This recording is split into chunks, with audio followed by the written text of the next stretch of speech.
예레미야 30장 18절에서 24절까지 말씀 묵상하겠습니다. 30장 18절에서 24절까지 말씀 읽겠습니다. 여호와께서 말씀하시니라. 보라, 내가 야곱 장막의 포로들을 돌아오게 할 것이고 그 거처들의 사랑을 베풀 것이라. 성읍은 그 폐허가 된 언덕 위에 건축될 것이요 그 보르는 규정에 따라 사람이 살게 되리라.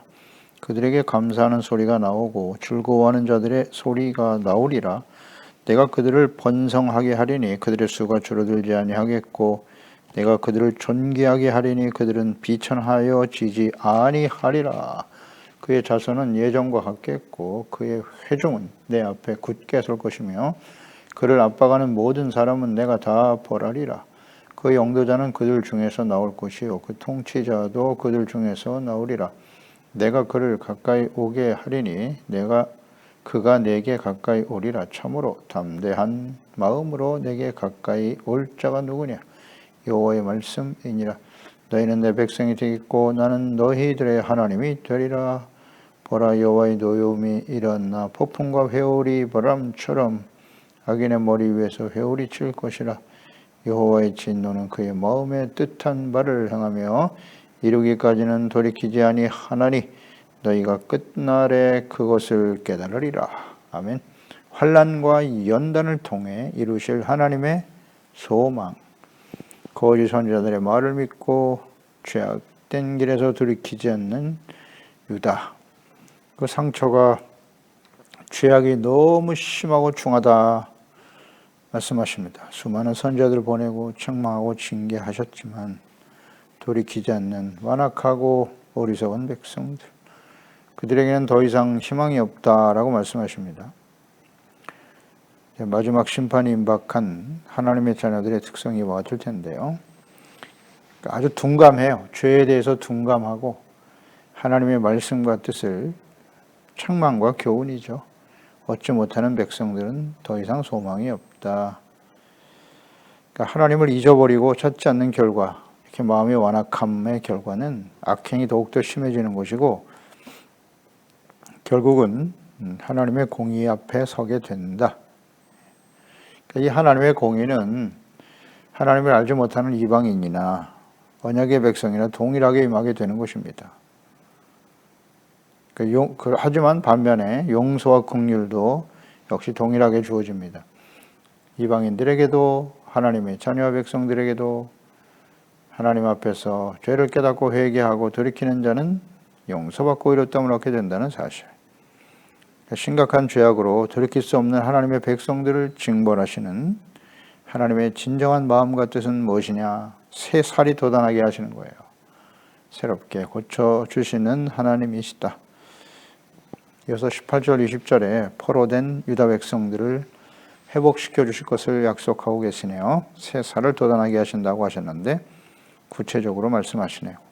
내가 야곱 장막의 포로들을 돌아오게 할 것이다. 그 거처들의 사랑을 베풀 것이다. 성읍은 그 폐허가 된 언덕 위에 건축될 것이다. 사람이 살게 되리라. 그러니까 연단받은 후 하나님께서는 거처, 포로들을 돌아오게 하신다고 약속하신 거예요. 이건 하나님의 약속입니다. 하나님의 뜻이고 그러니 반드시 이루어지겠죠. 예루살렘이 비록 지금 폐허가 되어 있지만 그 폐허 위에 예루살렘 성을 다시 세우시겠다고 말씀하고 계십니다. 이것이 이제 환난과 연단의 목적이지요. 더 이상 죄악이 심각해서 소망이 없는 상태이기 때문에 하나님께서는 환난을 통해서 싹 쓸어버리시고 폐허 위에 다시 세우신단 말이죠. 고쳐 쓸 수 있는 상황이 아니라는 거예요. 처음부터 다시. 이것이 70년 바벨론 포로 생활을 통한 하나님의 뜻이죠. 그러니까 이 폐허가 된다라고 하는 상황, 모든 것을 잃어버리고 희망이 없어 보이죠. 그때 이제 인내의 시간을 통해서, 인내의 과정을 통해서 하나님과 말씀 앞에서 죄악을 깨닫고 버리고 순수하고 깨끗한 마음, 오직 하나님만을 사랑하며 경외하는 마음, 새 영이 되도록 해야 한다. 시련과 희망이 없어 보일 때 말이죠. 환난을 통해서 마음을 새롭게 하는 것이 중요하다. 네, 이것이 바로 하나님이 그 백성들을 사랑하시는 방법이에요. 하나님의 공의와 사랑. 19절에 그들에게서 감사하는 소리가 나오고 즐거워하는 자들의 소리가 나오리라 그랬어요. 번성하게 하신다고 하셨고요. 절대 수가 줄어들지 않을 것이고 또 그들을 존귀하게 하리니 비천하여지지 않을 것이다 라고 말씀하시네요. 그러니까 슬픔과 고통과 탄식의 소리가 있었는데 이것이 감사와 즐거워하는 소리로 바뀐다. 감사의 소리가 나온다. 그러니까 이 감사할 줄 안다라고 하는 것은 하나님의 은혜에 대한 반응이거든요. 감사는 은혜에 대한 반응이 감사예요. 그래서 하나님 앞에 겸손한 자가 은혜를 받는 거예요. 그 은혜 받은 자가 감사할 수 있는 것이고요. 그러니까 이런 환난과 연단을 통해서 비록 고통과 시련이 크지만 죄를 깨닫고 돌이켜 하나님의 다스림을 받는 하나님의 나라의 백성으로 회복되는 것. 그와 같은 심각한 죄를 지었음에도 불구하고 하나님이 다시 회복시켜 주시는 은혜, 용서해 주시는 은혜, 사랑해 주시는 은혜, 감사하는 마음이 생기게 되는 거예요. 감사의 소리가 나오고 즐거워하는 소리가 나온다. 네. 데살로니가전서 5장 16절 이하잖아요. 너희를 향한 그리스도 안에서 너희를 향한 하나님의 뜻이 뭐다? 항상 기뻐하는 것이고 범사에 감사하는 것이고 쉬지 말고 기도하는 것이죠. 이런 시련과 어려움을 당할 때도 기뻐하고 감사할 수 있어야 되는 거예요. 그게 하나님의 소망이에요. 하나님의 뜻이고 또 번성하게 할 거라고 약속하셨네요. 번성케 할 거야. 번성, 수가 줄어들지 않는다. 이것은 하나님께서 아브라함에게 주신 약속입니다. 너의 후손이 하늘의 별과 같이 바다의 모래와 같이 많아질 것이다. 히브리서 6장 13절 15절이죠. 하나님이 아브라함에게 약속하실 때 가리켜 맹세할 자가 자기보다 더 큰 이가 없으므로 자기를 가리켜 맹세하여 이르시되 내가 반드시란 말을 쓰셨죠. 너에게 복주고 복주며 너를 번성하게 하고 번성하게 하리라 하셨더니 그가 이같이 오래 참아 약속을 받았느니라. 오래 참아서 번성케 하시는 하나님의 약속을 받았다. 75세에 부름받아 자식이 없었으나 이 하나님의 약속의 말씀을 마음에 품고 25년 동안 연단의 시간을 지난 후 100세에 얻은 아들 이삭 하나 낳고 생을 마감했습니다만 그 이삭을 통해서 하나님의 백성들이 크게 번성하게 될 것이다. 하나님의 약속이 성취되죠. 성취됩니다. 모세를 통해서 이스라엘 백성들을 구원하실 그때에 하나님이 크게 번성하게 하셨잖아요. 이 약속은 이루어집니다. 반드시라고 했으니까요. 그래서 인내가 필요한 거예요. 인내와 연단의 과정을 지날 때 하나님의 약속의 말씀은 온전히 이루어진다. 또 존귀하게 하실 것이고 비천하여지지 않을 것이다 라고 말씀하셨어요. 하나님의 백성들이 존귀하게 된다라고 하는 거예요. 어떤 사람이 존귀한 사람이냐라는 것이거든요. 굉장히 중요한 의미입니다. 존귀하다, 명예롭다, 영광스럽다, 영화롭다. 여기에 대한 분명한 이해가 필요합니다. 잠언서 15장 33절 여호와를 경외하는 것은 지혜의 훈계라 겸손은 존귀의 길잡이다. 존귀하기 위해서 필요한 게 뭐다? 겸손. 우리가 낮출 때 예수님께서 말씀하셨잖아요. 너희가 높아지려고 으뜸이 되고자 하느냐? 낮은 자가 되라. 그러니까 존귀한 자가 된다는 것은 뭐냐? 겸손한 사람이 된다는 뜻이에요. 여기 나와 있죠. 겸손은 존귀의 길잡이라고. 겸손은 뭐냐? 하나님을 경외하는 것이다. 하나님을 경외하고 하나님을 높이면 우리는 낮아지죠. 하나님 앞에서 우리가 얼마나 심각한 죄인인가를 깨닫고 하나님의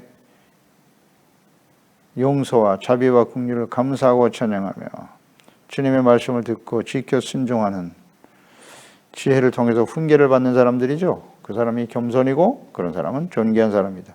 그러면 하나님께서 70년 포로 생활을 허락하시고 그 연단의 과정을 통해서 그들을 존귀하게 하시겠다는 거잖아요. 시련 자체가 존귀하게 하는 것이 아니라 시련과 환난을 지나면서 하나님을 경외하는 것을 배우는 거예요. 의의 거룩한 백성으로 회복되어질 때 그때 하나님이 존귀하게 하신다는 거잖아요. 존귀의 개념은 겸손이에요. 하나님 앞에 자기 자신을 낮추는 거예요. 정직해야 돼요. 하나님 앞에. 이 겸손한 사람은 은혜가 주어지고 용서하며 은혜죠. 죄사함 받고 용서받고 의롭다함을 얻게 되는 은혜. 착한 행실, 의의 거룩한 삶이 하나님께서 하나님의 영광을 돌리는 길이다. 착한 행실을 사람들에게 보여 비추어 하나님께 영광을 돌리도록 하라. 하나님께 영광을 돌리는 것이 존귀한 인생이에요. 존귀의 개념. 우리는 교만을 존귀로 잘못 알고 있어요. 겸손이 존귀입니다. 세상에서 출세하고 성공하고 많은 재물을 얻고 부자가 되는 게 존귀가 아니에요. 그건 세상 하나님이 없는 사람들의 모습이고, 이거 오늘 존귀에 대한 개념을 이해하지 못하는 사람들이 많아요. 하나님의 자녀들 중에. 그러니까 교만에 빠지는 거예요. 사탄의 유혹에 빠지는 것이고, 자기 스스로를 높이려고 하는 거예요. 하나님이 높이는 자가 아니라 스스로 높아지려고 하는 것. 이것이 교만이다. 교만은 하나님이 대적하신다. 겸손한 자를 높이시는 거예요. 간단한 진리인데. 그래서 연단이 필요하다는 것입니다. 20절에 그의 자손은 예전과 같겠고 그 회중은 내 앞에 굳게 설 것이다. 압박하는 모든 사람을 내가 다 벌할 거야. 예전과 같이 회복된다네요. 하나님의 약속이죠. 내 앞에 굳게 흔들림 없이 서게 될 것이다. 그러기 위해서는 대적들을 다 벌하실 수밖에 없는 거죠. 하나님의 사랑과 공의. 당시 하나님의 백성들은 바벨론에게 포로로 끌려가서 예루살렘이 폐허가 된다는 말을 받아들일 수가 없었습니다. 왜 하나님의 성전에 있는 예루살렘이 이방인들에 의하여 짓밟혀 폐허가 된단 말이냐. 있을 수 없다. 거짓 선자들은 계속 외쳤어요. 승리와 평화를 외쳤고, 또 포로로 끌려가기 시작하자 2년 안에 돌아올 거야. 그러니까 이 거짓 선지자들의 말을 더 믿고 의지하려고 했었죠. 그런데 참 선지자인 예레미야는 하나님의 말씀을, 당시에 필요한 하나님의 말씀이 바벨론에게 항복하라였습니다. 70년간 포로 생활을 해야 된다는 것입니다. 자식을 낳고 결혼시키고 밭을 일구어 열매를 먹고 너의 자손들도 결혼시켜라. 오랜 시간이죠. 연단의 과정을 거쳐야 된다는 거예요. 이것을 잘 이해하지 못했죠. 왜 항복하라고 하는지, 왜 70년 동안 포로 생활을 하라고 하시는 거야. 이런 말을 하는 선지자를 박해했습니다. 거부하고 거짓이라고 말했어요.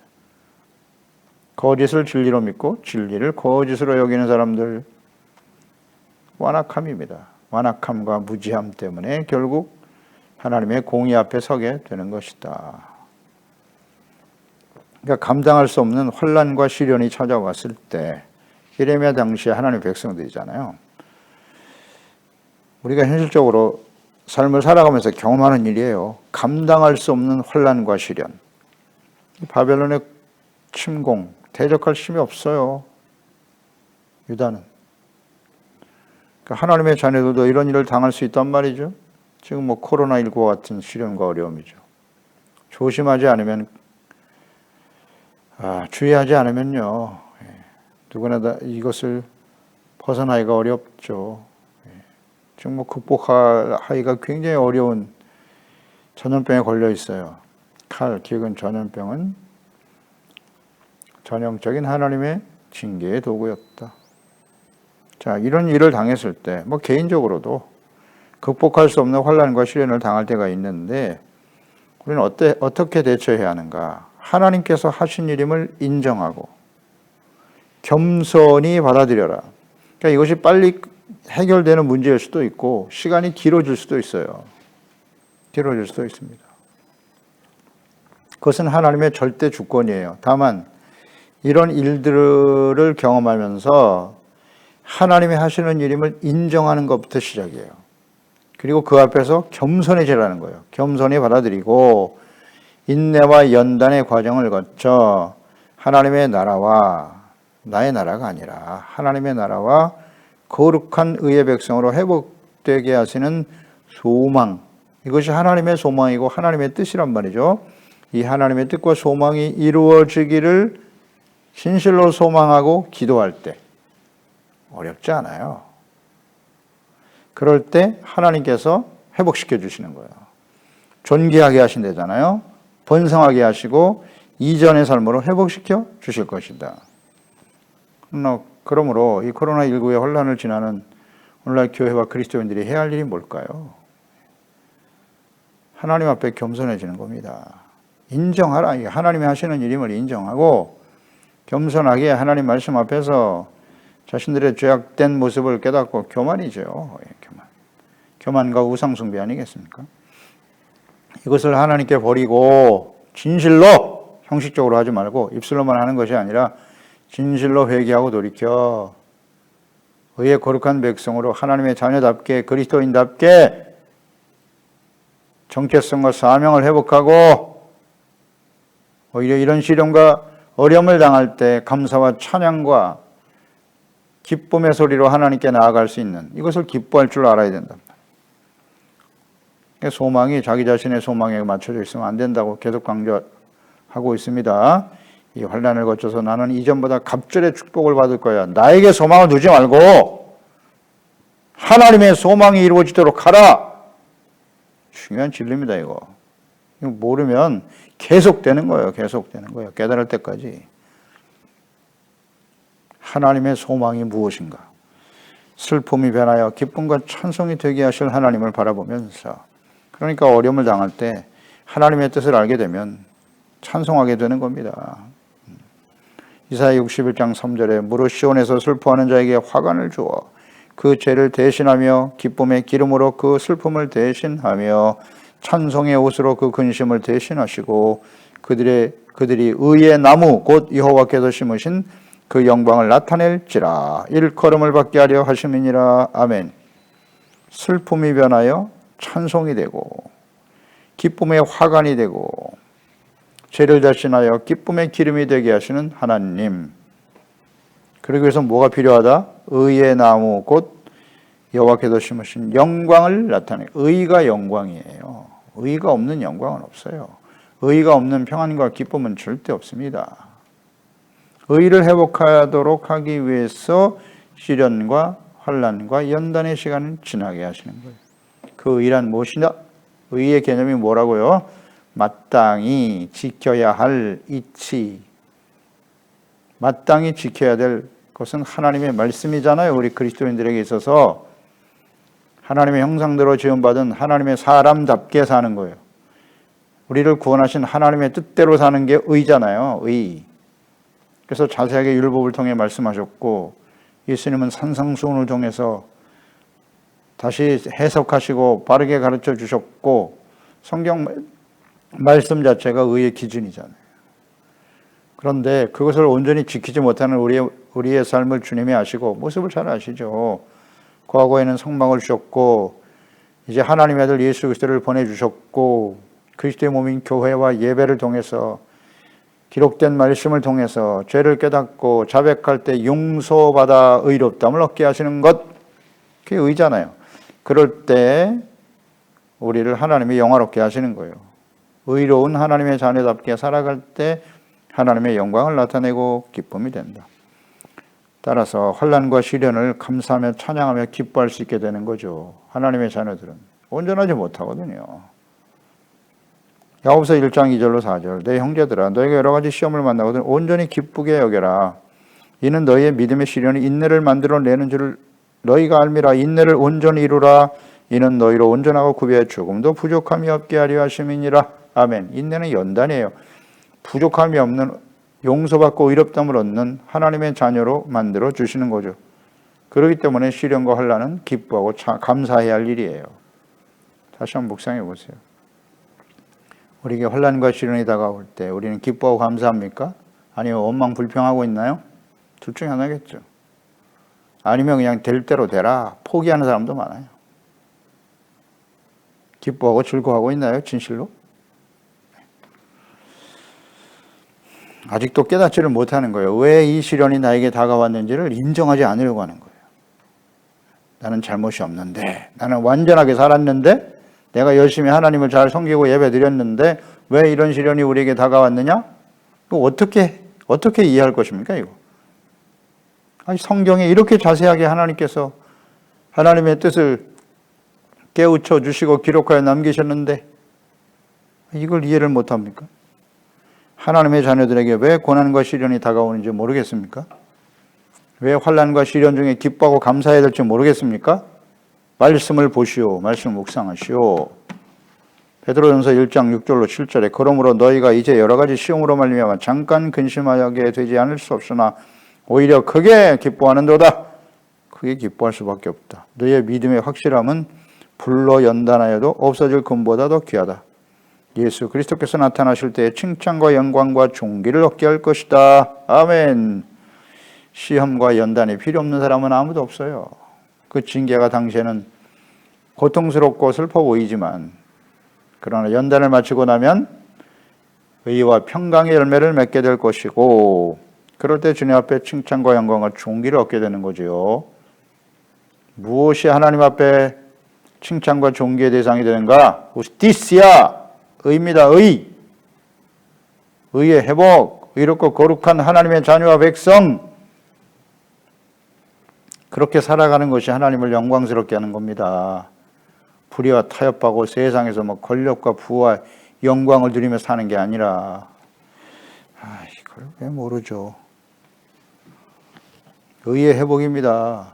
그래서 하나님이 연단을 주시는 거예요. 환난을 만나게 하시는 거고. 그러니까 연단 이후에 하나님의 백성들을 통해서 이루실 하나님의 소망이 무엇이냐? 21절, 22절에 나와 있네요. 영도자는 그들 중에 나올 것이고 통치자도 그들 중에서 나온다. 가까이 하나님께 나아갈 수 있게 될 것이다. 너희는 내 백성이 되겠고 나는 너희들의 하나님이 되리라. 아멘입니다. 이 영도자와 통치자는 누굽니까? 다윗의 자손을 통해 보내주실 그리스도잖아요. 메시아, 그리스도, 기름 부음 받은 자, 왕, 제사장, 선지자. 그러니까 예수님은 이 보내실 다윗의 후손은 정치적인 왕이 아니에요. 하나님의 아들, 하나님의 나라, 천국을 회복하고 이루시기 위해서 오시는 하나님의 아들 예수 그리스도이신 거죠. 이사야서 11장 1절 이하에 이새의 줄기에서 한 싹이 나며 그 뿌리에서 한 가지가 나서 결실할 것이요. 5절에 공의로 그의 허리띠를 삼고 성실로 그의 몸의 띠를 삼으리라. 공의와 성실로 다스리시는 통치자 그리스도. 이사야 32장 1절 이하에도 보라, 장차 한 왕이 공의로 통치할 것이요 방백들이 정의로 다스릴 것이며 마침내 위로부터 영을 부어 우리에게 부어주시리니 광야가 아름다운 밭이 되고 아름다운 밭을 숲으로 여기게 되리라. 그때 정의가 광야에 거하며 공의가 아름다운 밭에 거하리니 공의의 열매는 화평이요 공의의 결과는 영원한 평안과 안전이라. 아멘. 의가 회복됨으로써 죄사함받고 의롭다함을 얻게 되기 위해서 하나님의 아들 예수 그리스도를 십자가의 속죄제물, 화목제물로 삼으실 것이고 그로 인해서 공의가 회복되고 화평과 평안과 안전이 찾아올 것이다. 아멘.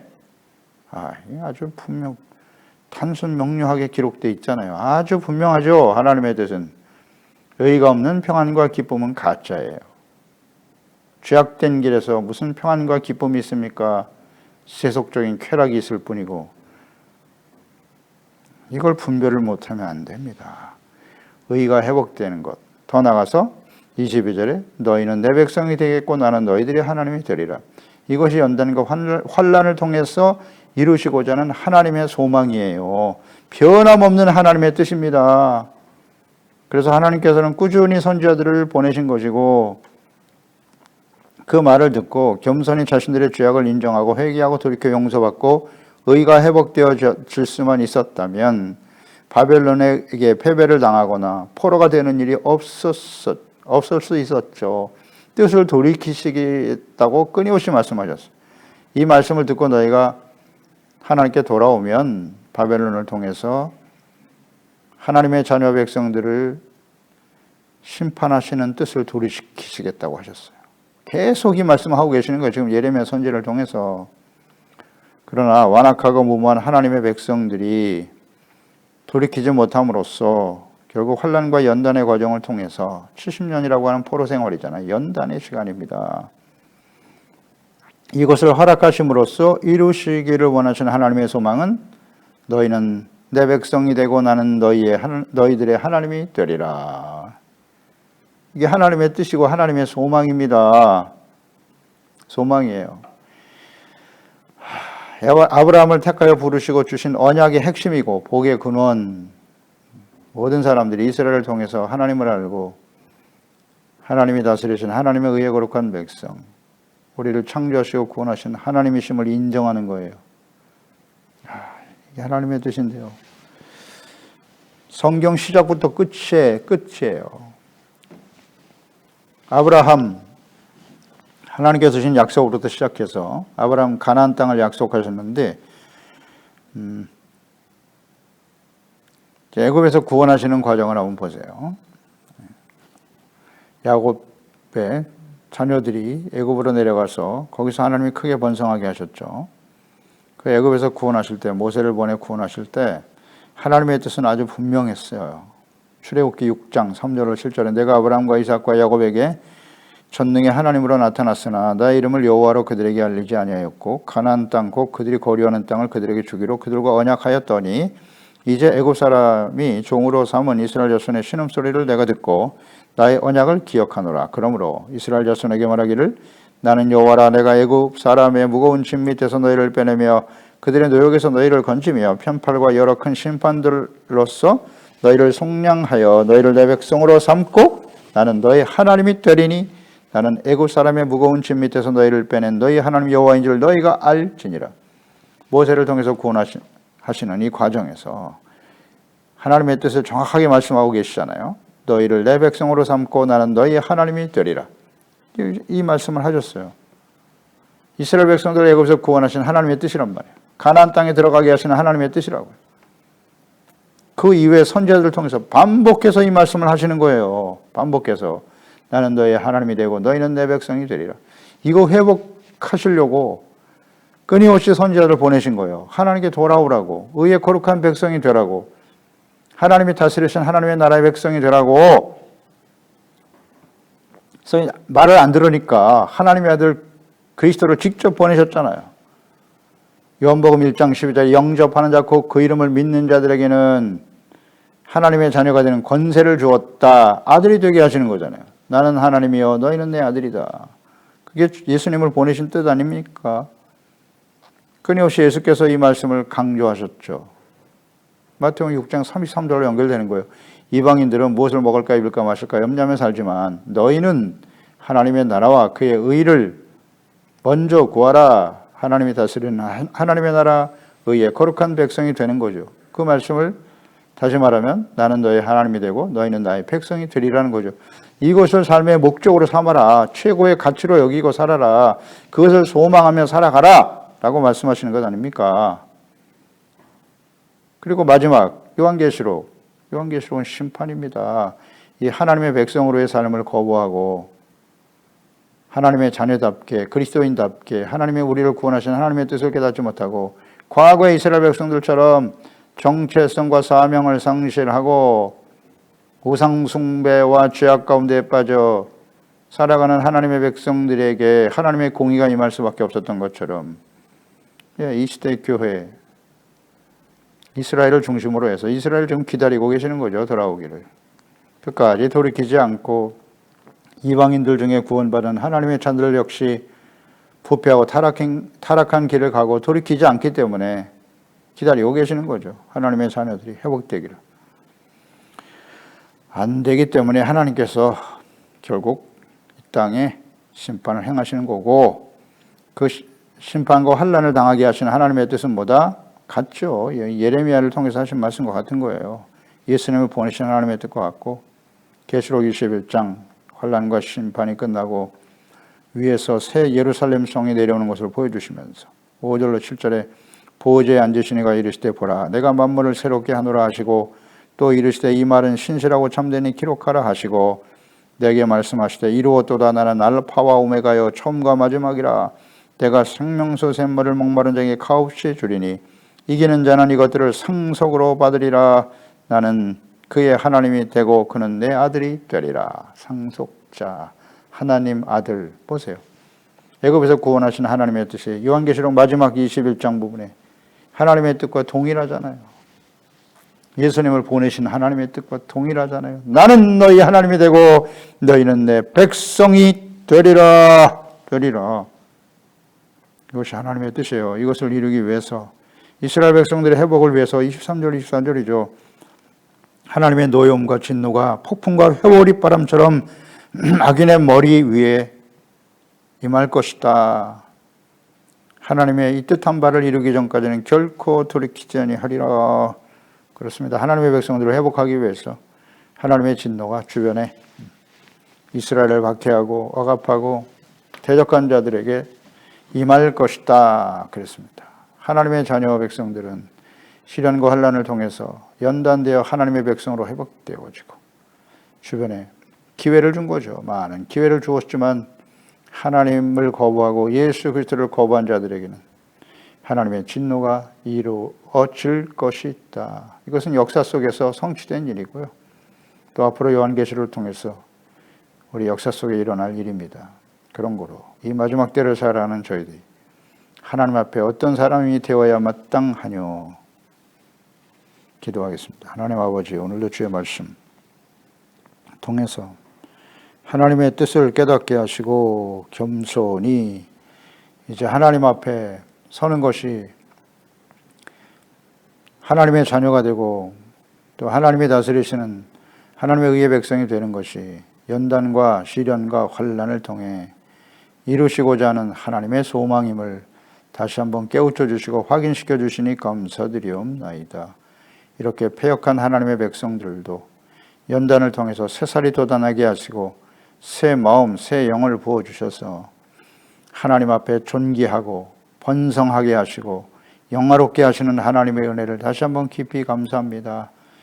예수 그리스도를 보내신 하나님의 뜻, 또 마지막 심판을 통해서 새 예루살렘 이루실 하나님의 나라의 회복, 나는 너희의 하나님이 되고 너희는 내 백성이 되리라.